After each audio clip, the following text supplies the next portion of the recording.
viewers, welcome back to Create, Share, and Give. And today I want to share with you guys one of my new Oracle decks.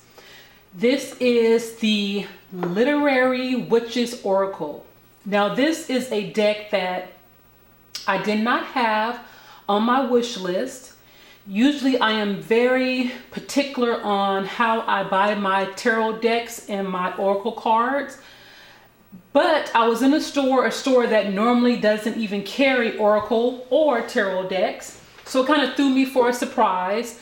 But the whole artistry on this cover of the deck really captured my eye. So I walked past it saying, okay, that's not on my list. I don't want to buy random Oracle decks, just keep it moving. Went down the aisle, turned back around again, couldn't pass it up. I was in the store trying to Google the deck, see if I can get some of the images so I can have an idea on what the deck, was about. So without further ado, obviously I picked the deck up and I'm so happy that I did. I mean, just the artistry, the celebration imagery that's gone along with the word, but when I equate it to the literary witches of the wise women, which is what witches mean, I am so just taken back in adoration of all the women writers and artists that have put their works into the world. And one of the reasons I bought this deck, because I love to learn about new people, new authors. I just really love the work that they've left behind here on earth for other people to grow. I just really like to study those type of women and that type of literary work. So without further ado, the deck is by Tasia Kittiskai and it's illustrated by Kathy Haran. And I really, like I said, love the artwork, this beautiful salmon peach color. And the two images are from a few of the women in the deck. Now, I normally do not keep any of my decks in boxes. I just feel like it can be kind of cold and they're lonely in the little box. So I like to keep mine in bags. But for some reason, I really, really like this box. The color, the way it's made, the design on the inside, it has this pretty steel gray ribbon to lift the deck up when needed. Now here's a stone that I keep inside just to give it a little bit warmth to it. And it comes with a very, very small guidebook.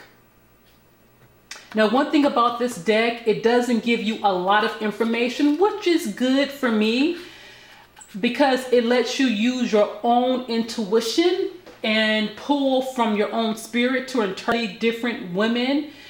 I may not heard of, I may want to read their books, may want to look into the work that they left behind. So I have definitely been on that kick with ancient writers and ancient artists who left their work here for us to enjoy and grow and expand with. So with this book, I'll read kind of to give you an idea of what the cards are about.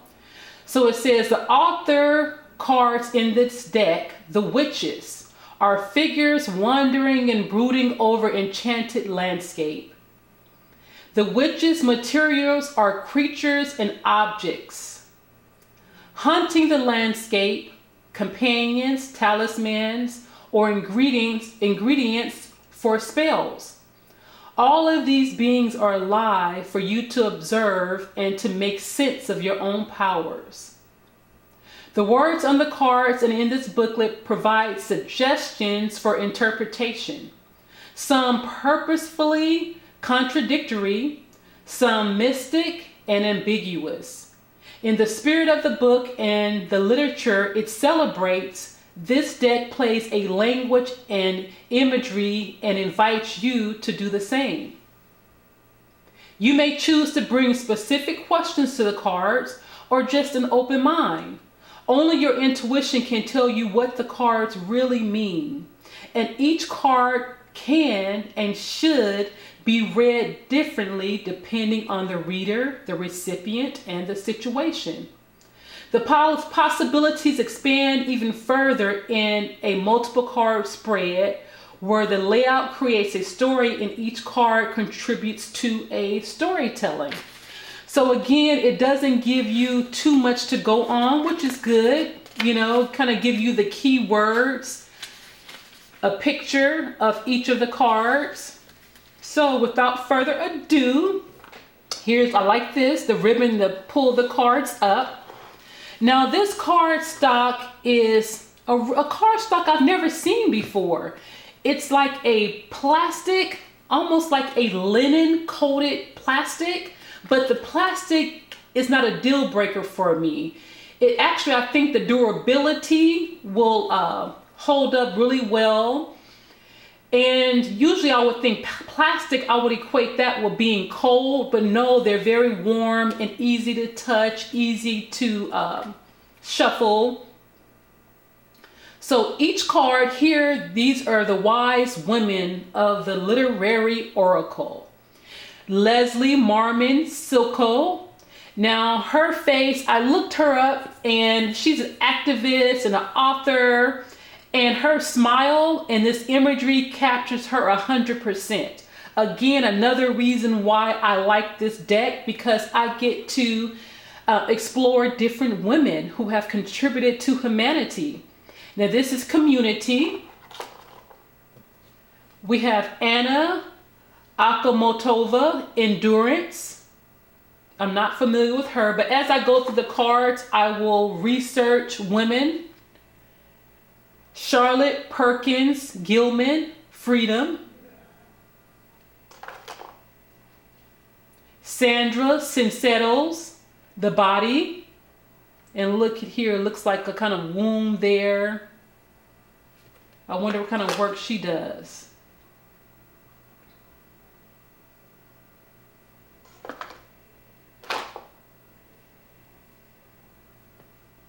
The future, Octavia E. Butler. Jamaica Kincaid, history, Kincaid. Angela Carter. Virginia Woolf, vision. I haven't read any of her works of art, but I think in school maybe I have. A lot of schools is a mandatory reading of some of her works. So I'll be interesting to go back and look into her life as well. Sylvia Plath, the dark. Gertrude Stein, perspective. Sappho, love. Shirley Jackson, family. She seems pretty interesting. Toni Morrison, power. Now I was familiar with Toni Morrison. She is a prolific writer. I have here a few of her books. This is one of her classics, The Tar Baby. I have The Song of Solomon, which I have not read that one, but I will definitely keep it in my collection. I've had these for many, many years. And this is Paradise. So this is my collection of the Toni Morrison's work of art that I will keep in my library. Agatha Christie. I'm not going to butcher her name. Solitude. Alejandra Pizamic. Maria Sabina, healing. And she just looks like a wise woman of a village that have healed centuries of souls and bodies. Zora Neale Hurston, a movie with Halle Berry. And she writes about a lot of hoodoo and things of that nature in the South in her writings. So I would like to obtain a few of her copies of her works too. She seems like a very interesting person as well. Joy Harjo, bravery. Emily Dickinson, I think we've all heard of her.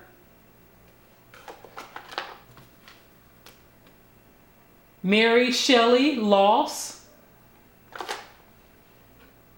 Janet Frame, Belonging. I read a little bit about her. I thought she was an interesting character. And I believe she was like an orphan, lost her family, but ended up, you know, overcoming mental illness and writing beautiful works. Eileen Chang, Fate. Miraba, Devotion. And this is her on the side of the box of the deck. Emily Bronte, Fantasy.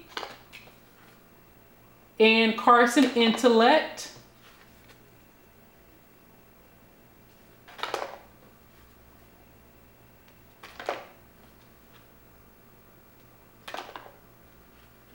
Audre Lorde, Justice.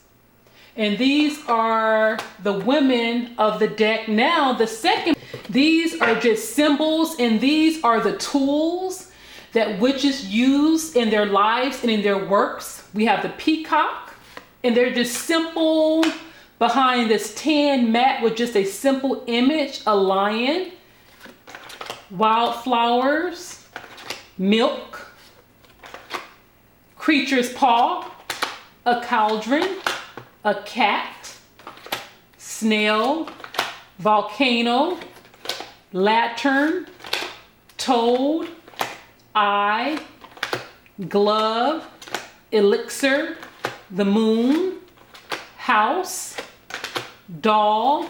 Now, as I'm flipping through these, I can see how my imagination and my intuition can just go all the way, whatever direction that the moment may call for. So I don't have anything in my collection, like I said, with a simple, plain, just give me an image or give me a keyword and let my mind do the rest. So that will be a good challenge for me. So I definitely will be incorporating these somehow into my readings. The praying mantis, bees. I love bees. Bees have been a symbol that's been just in my life like consistently within the last couple of years. Everywhere I turn, everywhere I look, bees. But they're very special creatures. A rabbit, chicken, a white dress, a teacup, a wolf, a eel, a wing, mushrooms. I pulled this one the other day. So it's like, are the magic mushrooms calling? I don't know. A ghost, a book, of course. Books, learning, intellect, growing, expanding. And I want to show you guys a few of the books when we think about literary wise women. I wanted to kind of show you guys some of my favorites. First of all, my hands down, all just number one is The Sacred Woman. Now, I bought this book, I can even tell you, maybe about 20 years ago. It was my first book into like healing and on my path of eating healthier. And this cover just resonated with me and I had to have this book. Again, this is where the book is now. You can tell how old it is. But this is my holy grail. I dedicate Sacred Woman to be the first mothers and healers of the planet, the African woman and women globally who are in need of wellness. Now this book, I did this book, I follow all of her instructions. She gives, here's a herb tonic, ways of cleansing, starting your altar. There's even yoga in here, different supplements and cleanses. I mean, this is like the holy grail. If you are looking to purify yourself, put yourself on the journey. See, she gives you the tools to set your altar up. This is a must. Here are some yoga poses. And this book, I had worn this book out so much that it literally came off the binding from the cover. So I ended up putting it in this folder years ago. And actually, I haven't looked at it in maybe about 5 years. So when I was doing this video, I definitely had to include Queen Afua, the author, which is a great leader in the community. I had to put her first and foremost because she definitely was in the forefront of starting my journey. When I started the book, I kind of fell off. I would, read it. You have to get up at 2 or 3 a.m. in the morning, take your baths and purify. And she moves more into like raw eating. And I fell off a few times because it's just really stringent, but I still took a lot of what I've learned and carried that with me. And actually, when I pulled it out, I turned right to a page with something that I needed to hear. So I am going to be revisiting this book and look at some of her herbal remedies, and I will definitely revisit those. So I didn't want this Literary Witches to go without paying homage to Queen Afua. Check her out. Also, this is one of my favorite. I did a book review on this, one of my first videos I've ever done. Lucia T.S. Jambalaya, The Natural Woman's Book. And you can see this has had its days too. I've carried this on vacation and used it. It's just one of those books that's I had to include her as well in the Literary Witches Oracle. Now here we have Sister Soldier. And I'm not sure if you guys are familiar with her. If you're, a millennial, you probably haven't. But this woman was a prolific writer, woman that was for the community. I mean, I just really love this book, No Respect. She taught women to respect themselves, to grow consciousness, to elevate your mind. She had another book that I had too that I really liked. I can't remember the name of that one, but she was really huge. I would say like in the 90s, maybe mid 90s. And this book I've had on my bookshelf since then, and I will not get rid of it because this is another book in her writings and just her contribution to the world, I'm gonna always respect. So she's gonna always be on my bookshelf. Sister Soldier. Check her out if you don't know her works. I think the beautiful thing about creating works of art is that you get to leave them here on earth, and women or people for years and centuries to come can uncover that information and use it to better their lives. And to me, that's a life worth living. Now this book here, this is Hildegard of Benin, and this is her medicine book.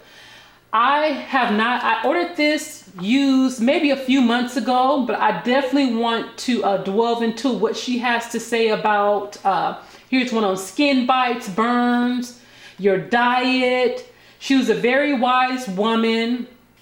I think she was a musician as well, a writer, a healer.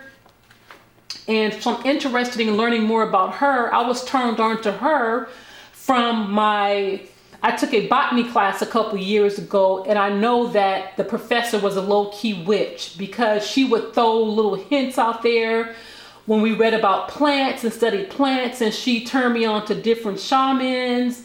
And here, Hildegard Benin, just a great writer of herbs and nature and healing. So I had to get this to put her in my collection as well. Looking forward to knowing more about her. And then this is a collection, Myths and Stories of Wild Woman Archetype. Now, a friend of mine, Zita, turned me on to this book maybe about 5 years ago. And I was with her one day and I read one of the stories. These are a bunch of the stories collaborated into one book. And I was in awe with the writings of the stories. Pincola Estes, PhD. So this is one I have in my library, and I will keep in my library for a very, very long time. So here are the rest of the cards here of the simple cards from the Oracle deck. Hedgehog, skull, braid, boar, noose, wall, spider, tree, pond, apple, the symbol of wisdom, and knife. So that is my oracle deck. I would say if you guys are interested in learning about women of the past and the present who have contributed to better the world we live in, I would definitely suggest you pick up a copy of the Literary Witches Oracle. You will not be disappointed. So thanks again.